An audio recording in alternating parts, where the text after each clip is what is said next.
an príomh seo in príomh speisialta. And I want to begin by thanking you, Anthony, for writing this very special and important book at such a significant time in the unfolding of human and planetary story. Thank you for inviting me to launch and or to introduce this book to the people who have gathered here. Thank you, each and every one of you, for coming and for adding your energy to this renaissance of a spiritual tradition so much greater than we could ever imagine. When I was making these notes, I was reading one of my favourite books on the ancient spiritual tradition of this country, and that's a book by a woman called Eleanor Mary, and it's called The Flaming Door. And she says, "We shall, I believe, never fully understand our evolution, nor see in the glimmering light about us the signposts that point the way into the future, unless we recognise the greatness of our spiritual heritage."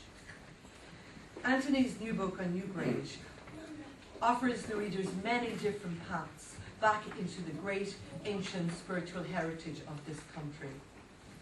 In the preface of the book, Anthony says, there is a profound cosmology and spirituality underlying the design of Newgrange, or as I like to call it, Uav Nagrania. This book explores some of the more etherical and mystical aspects of its creators and what motivated them to build this and other monuments. While training as a scientist, I learned that function always dictates the structure, and therefore the structure of Newgrange was chosen not randomly, but in a clear, precise way, so that it would fulfill its function. Its functions. When Newgrange was being excavated in the 60s, the focus was on the structure and on the archaeology.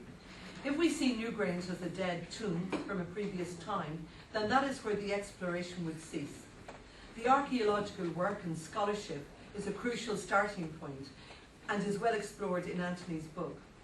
But for people like Anthony, Newgrange is a very alive, vibrant place, and he poses the question, can we learn something about why it was built, what its importance was, why it has survived not only as a physical structure, but as a dimension of the human psyche? What, if any, message might it have for us 21st century humans? Having established the archaeological foundations, he opens up the conversation to a wide space, which includes the cosmological dimensions of Newgrange and the spiritual relevance of this mystical place. If we are to find this knowledge, we must spend quiet time, and we must move into an inner space where it would be possible for the gods and goddesses who resided in Newgrange to come and meet us. Anthony says, but the dreams of Angus Og are not easily imparted, and if we truly want Newgrange to yield us secrets, we must become like the innocent miracle child of Newgrange divine parents, the Dagda and Moan. We must leave much of our 21st century mind outside of this sacred place and inhabit those dimensions of our psyche that will allow us to enter Newgrange and find its mysteries.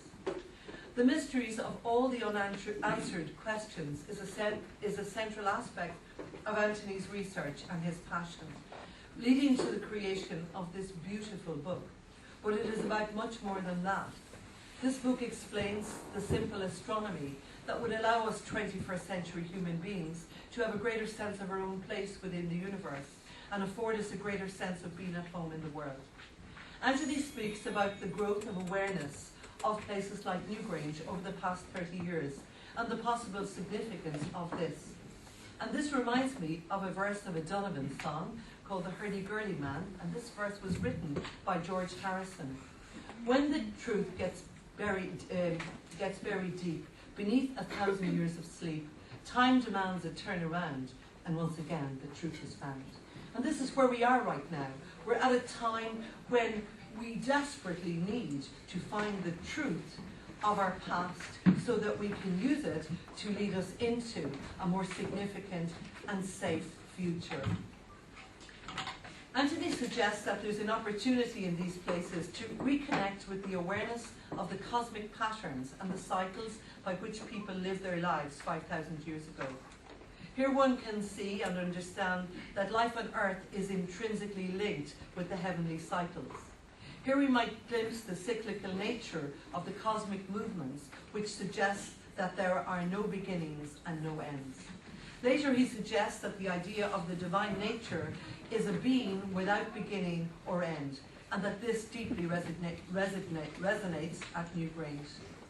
This book explores the archaeology, the astronomy, the spirituality, and the mystery of Newgrange. It moves away from the safe options and becomes expansive in the questions it poses, many of which are not fully answered because we still have to live along into those answers. This book is also a very personal statement, reflecting Anthony's own spiritual journey, his struggles, his questions, his dark night of the soul. And again, he does not seek to offer definite answers, but hints of possibility. For him, Newgrange allows him to feel a sense of connection to a cosmos and a natural spirituality, one that was commonplace in earlier times.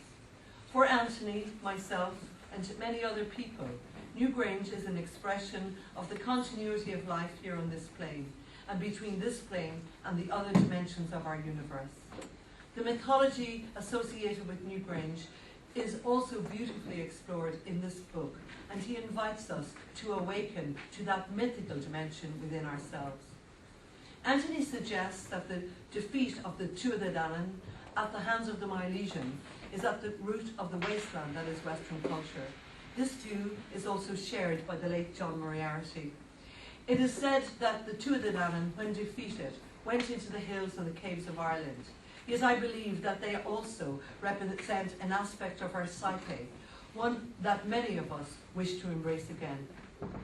Anthony quotes that when he Googled Tuatha Dé Danann, it registered 1 million hits. Perhaps they never really left us at all and are waiting to be called back into our lives because, as Anthony says, they are such an important part of our story. This significant book reflects for me a person who has access to large regions of the intelligence of the universe within themselves. A person who has expanded beyond the confines of the rigid left brain and is in contact with the heart knowledge. Someone who has allowed themselves to become a conduit for the energies of Newgrange to flow out into the wider world in 2012. This book is big, it's courageous, it's magical, challenging, and transformative. This book celebrates our ancestors, not as dead people, but as an integral part of ourselves that is longing to be reunited in our hearts. This book offers us practical insights that can support us as we again find a common cause, like the people who built Newgrange, a cause that is big enough to transcend the agenda of our ego selves and realize that we can and we must find a vision that unites all that has been separated over the millennium. In summary, Anthony, this book is the work of a spiritual warrior, a person who might have been described in the following triad from our own Celtic tradition. A person who has the eyes to see what is, the heart to feel what is, and the courage that dares to follow. Thank you.